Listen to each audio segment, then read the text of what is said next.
உங்கள் எல்லாருக்கும் வணக்கம். எப்படி இருக்கீங்க? நல்லா இருக்கீங்களா? மீண்டும் ஒரு சுவையான தலைப்பு, சுவையான அரசியல் தகவலோடு உங்களை சந்திப்பதில் மற்ற மகிழ்ச்சி. உங்கள் நேரத்துக்கு நன்றி. எப்பொழுதும் சொல்லுவதுதான், தேசிய அரசியல், தமிழக அரசியல், தேர்தல் அரசியல், தலைவர்கள் குறித்த செய்திகள் இவற்றையெல்லாம் பற்றி தெரிந்து கொள்ள உறுதியாக நம்ம சேனலை சப்ஸ்கிரைப் பண்ணுங்கள். உங்கள் நேரம் வீண் போகாது என்பதை தெரிவித்துக் கொண்டு இந்த தலைப்புக்கு நேராக சென்று விடலாம். மோடி எதிர்ப்பு அலை தமிழகத்திலே ஓய்கிறதா அப்படிங்கிறத ஒரு சுவையான தலைப்பை பற்றி பேசப் போகிறோம். மோடி எதிர்ப்பு அப்படிங்கிறது கிட்டத்தட்ட இங்கே ஒரு எமோஷனாகவே, ஒரு மக்களுடைய உணர்வாகவே மாற்றப்பட்டு 2014 இன்று வரை கிட்டத்தட்ட 2 பொது தேர்தல்கள், 2014 பொது தேர்தல், 2019 பொது தேர்தல், இந்த 2 பொது தேர்தலுமே திராவிட முன்னேற்ற கழகத்தினுடைய மிகப்பெரிய ஆயுதமாக இந்த மோடி எதிர்ப்பு பிம்பம், மோடி எதிர்ப்பு அலை இருந்திருக்கிறது அப்படிங்கிறதுல எந்த விதமான சந்தேகம் கிடையாது. இன்னும் சொல்லப்போனால் 2019 தமிழகத்திலே திராவிட முன்னேற்ற கழகம் அதன் காங்கிரஸ் கூட்டணியும் பெற்ற மிக பிரம்மாண்டமான தேர்தல் வெற்றி. கிட்டத்தட்ட வரலாற்றிலே அந்த மாதிரி இன்னொரு வெற்றி மீண்டும் இருக்க முடியுமா என்ற அளவிற்கு பெரிய வெற்றியாக இருந்தது. அதற்கு மிக மிக முக்கியமான காரணம், அந்த மோடி எதிர்ப்பு என்ற பிம்பத்தை மிகவும் வெற்றிகரமாக இந்த திமுக கூட்டணி கட்டமைப்பது. திராவிட முன்னேற்ற கழக தலைவர்களும் அதனுடைய கட்சியினுடைய மூத்த பேச்சாளர்களும், அது மட்டும் இல்லாமல் அந்த கூட்டணியுடைய அனைத்து தலைவர்களுமே கூட இந்த மோடி எதிர்ப்பு என்ற ஒற்றை ஆயுதத்தை கொண்டு எப்படி தேர்தல் பிரசாரத்தை கையில் எடுத்து பாஜகவை இங்கு ஒரு தொடர்த்தக அன்டச்சபிள் பார்ட்டியாக மாற்றி காட்டி அதை அரசியலிலே, தேர்தல் அரசியல் பெரிய அளவில் 2019 அறுவடை செய்தார்கள் அப்படிங்கிற சந்தேகமே கிடையாது.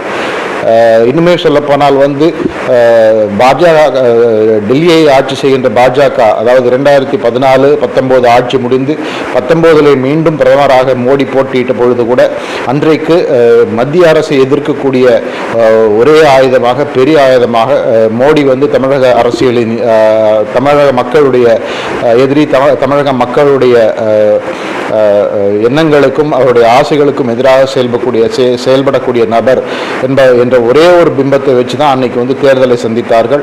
அதே மாதிரி ஒரு பிம்பத்தை கட்டமைத்து இப்போது தேர்தலை சந்திக்கலாம் என்று அவர்கள் எண்ணிக்கொண்டிருக்கும் வேளையிலே உண்மையிலேயே களத்திலே நரேந்திர மோடிக்கான எதிர்ப்பு எப்படி இருக்கிறது, நரேந்திர மோடி அப்படிங்கிற அந்த எதிர்ப்பு அப்படிங்கிற அந்த கட்டமைப்பு பிம்பம், அந்த மார்க்கெட்டிங், ஆன்டி மோடி மார்க்கெட்டிங் இன்னும் இங்கே வேலை செய்யுமா, இல்லை அந்த அலை முற்றிலுமாக ஓய்ந்து விட்டதா அப்படிங்கிறத பற்றி தான் பார்க்க போகிறோம். களத்திலே உள்ள செய்திகளை பார்த்தால், களத்தில் உள்ள யதார்த்தத்தை பார்த்தால் உறுதியாக 2019 உள்ளது போல ஆன்டி மோடி வேவ் அப்படிங்கிறது, அல்லது ஆன்டி மோடி ஓட் கன்சாலிடேஷன் அப்படிங்கிறது ஒன்று இருக்க போவதில்லை என்பது தெள்ள தெளிவாக தெரிகிறது. இதற்கு பல காரணங்கள் இருக்கின்றன.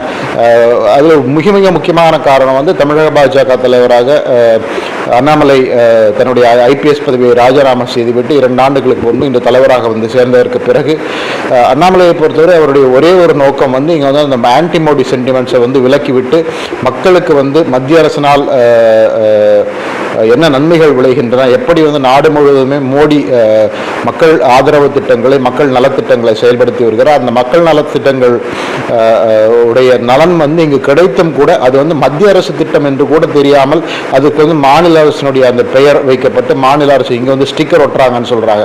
அப்படி செய்யப்பட்டு இது மத்திய அரசு திட்டமா மாநில அரசு திட்டமா என்று கூட தெரியாத அளவிற்கு மக்கள் இங்கு இருந்திருக்கிறார்கள். அதை முற்றிலுமாக மாற்றி பெரிய அளவில் மோடியுடைய பெயரை ஊருக்கு ஊர் கொண்டு செல்வதில் அண்ணாமலையுடைய பங்கு மகத்தான பங்காக இருந்திருக்கிறதுங்கிற சந்தேகமே கிடையாது.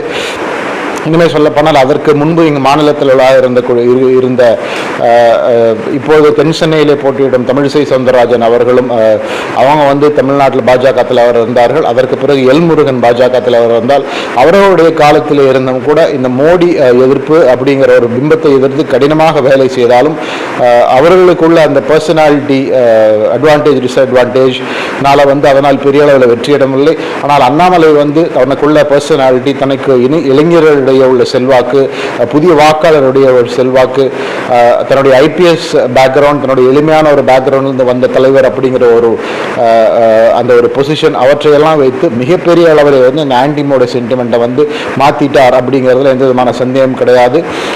என்னதான் இப்பொழுது இங்கே தமிழகத்தில் மீடியாவும் சரி, இல்லை திராவிட முன்னேற்ற கழகம் சரி, இல்லை திராவிட முன்னேற்ற கழக சோஷியல் மீடியா டீம் கூட தொடர்ந்து அந்த ஆன்டி மோடி அப்படின்னு சொல்லி பேசிட்டு இருந்தாலும் கூட அது இனி வாக்குகளாக பெரிய அளவில் மாறாது முடியாது என்ற ஒரு தெளிவான ஒரு முடிவுக்கு இங்க இருக்கிற திராவிட முன்னேற்ற கழகம் அதனுடைய கூட்டணி கட்சிகளும் வந்துவிட்டன அப்படிங்கிற சந்தேகமே கிடையாது. பெயரளவுக்கு வேண்டுமானால் அவர்கள் மீண்டும் மீண்டும் இந்த மோடி எதிர்ப்பை பற்றி பேசிக் கொண்டிருக்கலாமே தவிர உண்மையிலேயே அதனால் பெரிய அளவில் இனி வாக்குகள் கிடைக்கும் என்ற ஒரு நம்பிக்கையோ, அதே போல இனி இங்க பாஜகவுடைய வளர்ச்சியை அது எவ்வளவு பெரிய வளர்ச்சியாக இருந்தாலும் சரி, இல்லை சிறிய வளர்ச்சியாக இருந்தாலும் சரி, பாஜகவுடைய வளர்ச்சியை இனி இந்த மோடியை பற்றி பேசி, மோடியை எதிர்த்து பேசி அதனால் இங்க வளர்ச்சியை தடுக்க முடியாத என்ற நிலைக்கு திமுக தள்ளப்பட்டிருக்கிறது என்பது இப்போது நடக்கும் விஷயங்கள் நன்றாக தெரிகிறது.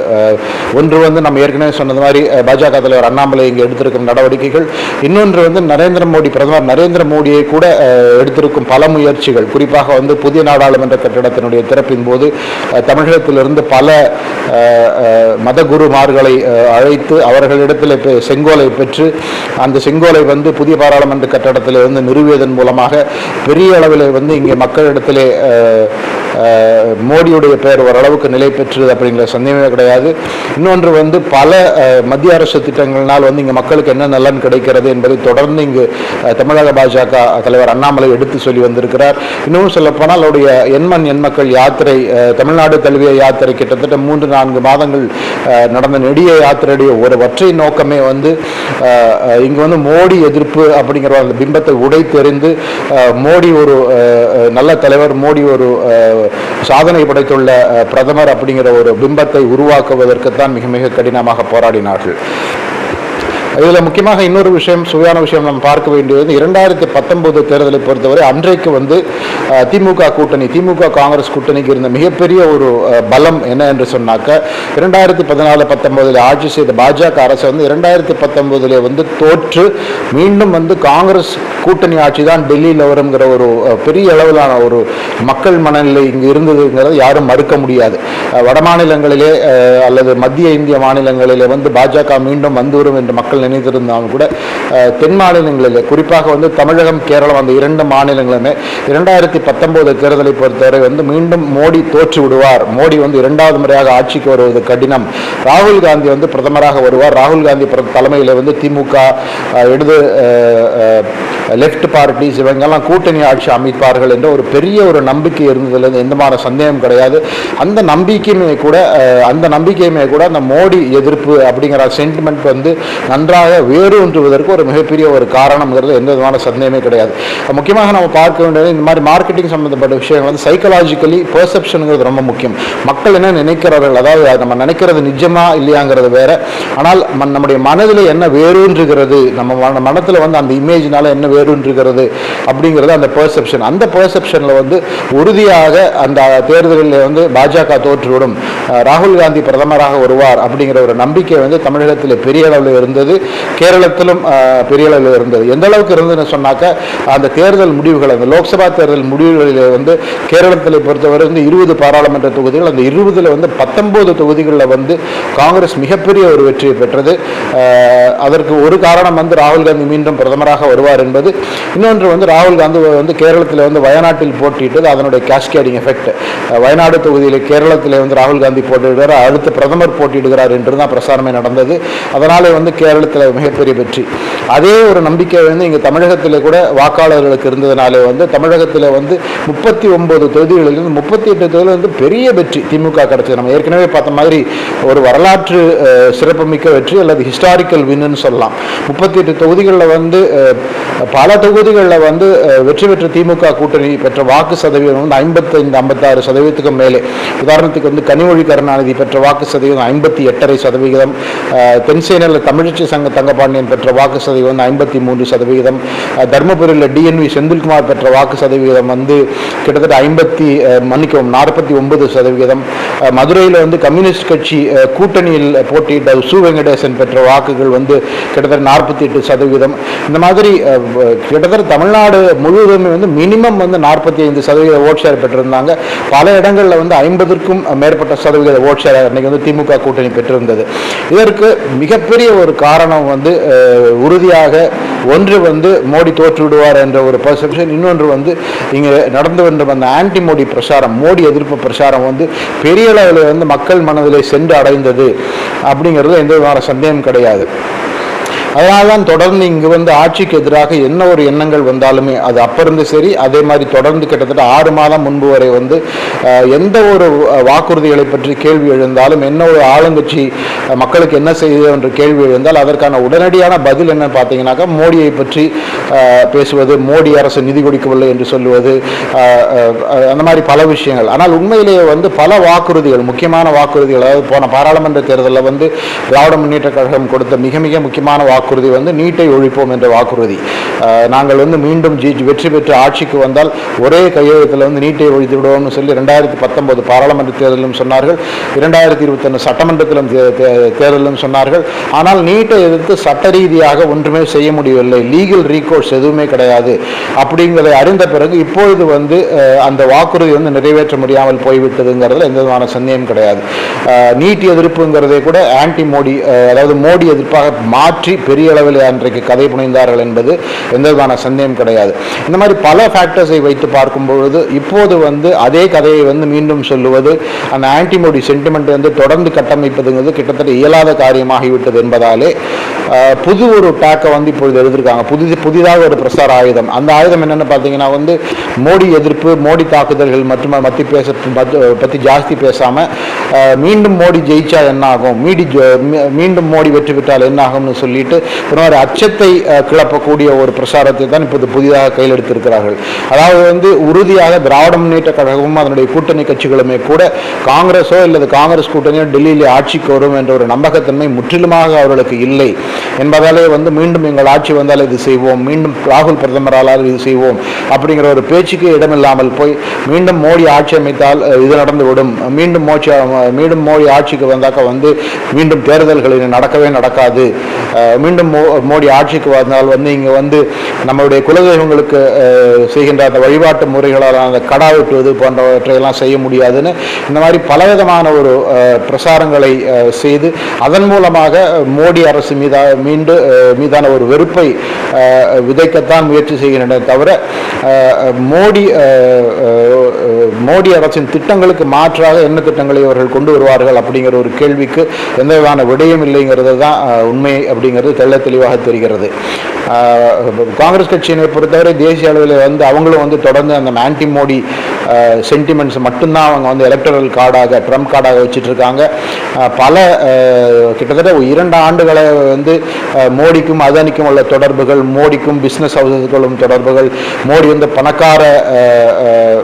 பணக்கார தொழிலதிபர்களுக்கு மட்டும்தான் ஆட்சி நடத்துகிறார், ஏழைகளுக்காக ஆட்சி நடத்தவில்லை என்று ராகுல் காந்தி உட்பட்ட தலைவர்கள் தொடர்ந்து பேசிக்கொண்டு வருவது, அதே துணையிலே வந்து இங்கு முதலமைச்சர் ஸ்டாலின் உட்பட மற்றவர்கள் பேசுவது, இப்படி வந்து அந்த மோடி சென்ட்ரிக்காகத்தான் இவருடைய பிரசாரம் என்றுமே இருந்திருக்கிறது தவிர எந்த ஒரு சூழ்நிலையுமே வந்து நாங்கள் ஆட்சிக்கு வந்தால் இதை செய்வோம், நாங்கள் ஆட்சிக்கு டெல்லியிலே வந்தால் இதே போல மாற்றுத் திட்டங்களை வைத்து மக்களுக்கு நல்லது செய்வோம் என்ற அளவுக்கு பேச்சுக்கள் இல்லை என்பது கிட்டத்தட்ட தெளிவான ஒன்று. அதனால் இப்போது வந்து தமிழகத்தில் வந்து இந்த ஆன்டி மோடி, அதாவது மோடியை எதிர்த்து பேசுவது அரசியல் ரீதியாக, தேர்தல் ரீதியாக பெரிய அளவில் பலன் தராது என்று தெரிந்து கொண்டு விட்டதாலே உறுதியாக இப்பொழுது வந்து மோடி மீண்டும் வெற்றி பெற்று பாஜக ஆட்சி அமைத்தால் அதனால் என்ன தீமைகள் விளையும் என்று கதைகள் சொல்லுகிறார்கள் என்பதில் எந்த சந்தேகம் கிடையாது. இன்னொன்று வந்து மோடியை தாக்குவதை தவிர்த்து இப்பொழுது வந்து திமுக கூட்டணி கட்சிகள் மற்றும் திமுக ஆதரவு பத்திரிகையாளர்கள், யூடியூபர்கள்லாம் வந்து அண்ணாமலையை வந்து கேரக்டர் அசாசினேஷன் செய்ய ஆரம்பித்திருக்கிறார்கள். அதாவது இப்போ மோடி எதிர்ப்பு வேலைக்காகல அப்படின்னாக்கா அடுத்தது சரி, அண்ணாமலைக்கு எதிராக ஒரு கதை புனைந்து அண்ணாமலைக்கு எதிராக ஒரு துஷ்பிரச்சாரம் செய்து அதன் மூலமாக பாஜக போன்ற கட்சியினுடைய வளர்ச்சியை இங்கு தடுக்கலாம் அப்படிங்கிறமான ஒரு திட்டங்கள் வந்து இப்பொழுது செயல்படுத்தி கொண்டிருக்கிறார்கள். கடந்த சில வாரங்களாக வந்து தொடர்ந்து அது திமுக தலைவர்களாகட்டும், திமுக கூட்டணி தலைவர்கள் இந்த கமலஹாசன் போன்றவராகட்டும், இல்லை மற்றவர்களாகட்டும், இவர்கள் எல்லாம் வந்து அண்ணாமலையை எதிர்த்து நடத்துகின்ற ஒரு தரக்குறைவற்ற தாக்குதல்கள் வந்து உண்மையிலேயே வந்து இந்த மோடி எதிர்ப்பு வலுவிழந்து விட்டது அப்படிங்கிற ஒரு ஃப்ரஸ்ட்ரேஷன், அதனால் வந்து வரக்கூடிய வந்து அந்த மனச்சோர்வு, அந்த சோர்வை தீர்த்து கொள்ள அண்ணாமலையை தாக்க ஆரம்பித்திருக்கிறார்கள். அப்படிதான் கலை யதார்த்தம். இன்னும் சொல்லப்போனால் மோடி சமீப காலத்தில் அதிகம் எப்போதும் இல்லாத அளவிற்கு தமிழகத்திற்கு அடிக்கடி வந்தவனும் இருக்கிறார். தேசிய அளவில் வந்து பாஜக முக்கியத்துவம் கொடுத்த மாநிலங்களில் வந்து தமிழகம் உறுதியாக ஒரு மாநிலமாக இருந்திருக்கிறது. கிட்டத்தட்ட கிட்டத்தட்ட ஒரு 4-5 முறை சமீப காலங்களில் வந்திருக்கிறார். நேற்று பிரச்சாரத்திற்கு வந்திருந்தார். இன்று வந்து வேலூர், மேட்டுப்பாளையம் போன்ற இடங்களில் பிரச்சாரம் செய்கிறார். அது மட்டுமல்லாமல் பெரிய அளவில் வந்து மோடியுடைய அந்த ரோட் ஷோக்கள் எல்லாம் மக்களுடைய ஆதரவு இருப்பதாக தகவல்கள் தெரிவிக்கின்றன. அதையும் கூடவே வந்து இந்த போட்டோ மார்பிங் மற்றும் கூட்டமில்லாத சமயங்களில் வந்து அதை புகைப்படம் எடுத்து பிரதமர் மோடியுடைய பயணத்திற்கு இங்கு யாரும் வரவில்லை என்று மாதிரி கதை சொல்வதாகத்தான் இப்போது திமுக கூட்டணியில் செய்து வருகிறார்கள். இவை எல்லாமே கூட கிட்டத்தட்ட வந்து இந்த மோடி சென்டிமெண்ட் வந்து ஆன்டி மோடி சென்டிமெண்ட் வந்து முற்றிலுமாக வேலை செய்வது நின்றுவிட்டது அப்படிங்கிற ஒரு ஃப்ரஸ்ட்ரேஷனாகத்தான் பலரும் பார்க்கிறார்கள். பல டெல்லியை சேர்ந்த நிருபர்களும் இதை தெள்ள தெளிவாக உணர்த்தியிருக்கிறார்கள். டெல்லியிலிருந்து இங்கே தமிழகத்திற்கு பயணத்திற்கும் பல நிருபர்களும் கூட இந்த பதிவை விட்டிருக்கிறார்கள். அதாவது இங்கே வந்து முன்ன 2019-14 வந்து இவர்கள் செய்த மோடி எதிர்ப்பு அல்லது மோடி காழ்ப்புணர்ச்சி அரசியலை வந்து இனிமேல் இங்கே செய்ய முடியாது, அந்த அளவிற்கு உறுதியாக அண்ணாமலை வந்து இங்கே ஒரு பெரிய மாற்றத்தை ஏற்படுத்தி இருக்கிறார். அண்ணாமலை மட்டுமல்ல, பாஜகவுடைய தொண்டர்கள், பாஜகவுடைய மாநில தலைவர்கள், பொறுப்பில் உள்ளவர்கள், அது மட்டுமல்லாமல் பிரதமர் மோடியை கூட தனிப்பட்ட முறையிலே பலமுறை தமிழகத்திற்கு பயணித்திருப்பது என்பதெல்லாம் வந்து மக்கள் மனநிலையை இங்கே மெல்ல மெல்ல மாற்றுகின்றன அப்படிங்கிறதை உறுதியாக நம்பும்படி சம்பவங்கள் நடந்து வந்திருக்கின்றன என்பதில் எந்த சந்தேகம் கிடையாது. இவற்றையெல்லாம் கூட்டி கழித்து பார்க்கும்பொழுது 2 பொதுத் தேர்தலிலே திராவிட முன்னேற்ற கழகத்திற்கு மிகப்பெரிய அளவிலே கை கொடுத்த அந்த மோடி எதிர்ப்பு அரசியல் அப்படிங்கிறது உறுதியாக இனி வேலை செய்வது மாதிரி தெரியவில்லைங்கிறது கட்டாயம் யதார்த்தமான ஒரு நிலைமையாகத்தான் தெரிகிறது. இதில் குறிப்பாக இதில் வந்து இறுதி கட்டத்தில் வந்து இதில் போய் இந்த சுழலில் மாட்டிக்கிட்டது வந்து அண்ணா திராவிட முன்னேற்ற கழகம் என்று நாம் எடுத்துக்கொள்ளலாம். இப்போ வந்து அவங்க வந்து பாஜக கூட்டணியிலிருந்து விலகி அவங்களுமே வந்து மோடி எதிர்ப்பு அரசியலை செய்துதான் இங்கே வந்து ஓட்டுகளை பெற வேண்டும் என்ற நிலையிலே தள்ளப்பட்டிருக்கிறார்கள். குறிப்பாக திமுகவை பொறுத்தவரை அவங்களுக்கு வந்து பிரதமர் வேட்பாளராக இந்தியா கூட்டணி யார் சொல்கிறாரோ அவர்கள் இருப்பார்கள். இனிமே சொல்லப்போனால் ராகுல் காந்தி தான் எங்களை பிரதமர் என்று முதலமைச்சர் ஸ்டாலின் சொல்லியிருக்கிறார். ஆனால் அண்ணா திராவிட முன்னேற்ற கழகத்தை பொறுத்தவரை அவருக்கு பிரதமர் வேட்பாளரே யாரும் இல்லை என்பதாலே உறுதியாக அவங்களுமே வந்து மோடி காழ்ப்புணர்ச்சி, மோடி எதிர்ப்பு அப்படிங்கிற கட்டமைத்து தான் அந்த கூட்டணியிலிருந்து விலகி அதன் மூலமாக இங்கே மைனாரிட்டி வாக்குகளை அறுவடை செய்து நினைத்தார்கள். ஆனால் மைனாரிட்டிகளை பொறுத்தவரை அவங்க இன்னுமே வந்து திமுக ஆதரவோடு தான் உறுதியாக இருக்கிறார்கள் என்ற தகவல் வருகின்றன. ஸோ இறுதி கட்டத்தில் வந்து இந்த மோடி எதிர்ப்பு அரசியலை செய்து அதனால் லாபம் அடையலாம் என்று நினைத்து அதில் ஓரளவுக்கு தோல்வியை தழுவி இருக்கிறது அண்ணா திராவிட முன்னேற்ற கழகம் என்று எடுத்துக்கொள்ளலாம். திராவிட முன்னேற்ற கழகம், அண்ணா திராவிட முன்னேற்ற கழகம் 2 கட்சிகளுமே இனி இங்கே மோடி எதிர்ப்பு அரசியலை வந்து விதைத்து அறுவடை செய்ய முடியாது அப்படிங்கிறதான் கலைதார்த்தம். வருகின்ற 19 நடக்கும் தேர்தலுடைய முடிவுகள் ஜூன் 4 வரும்பொழுது இது எந்த அளவிற்கு உண்மையாக மாறுகிறது அப்படிங்கிறத நம்ம பார்க்க முடியும்னு நினைக்கிறோம். உங்கள் நேரத்துக்கு மிக்க நன்றி. மீண்டும் ஒரு வேறொரு சுவையான தகவலுடன் நான் உங்களை சந்திக்கிறேன். மிக்க நன்றி.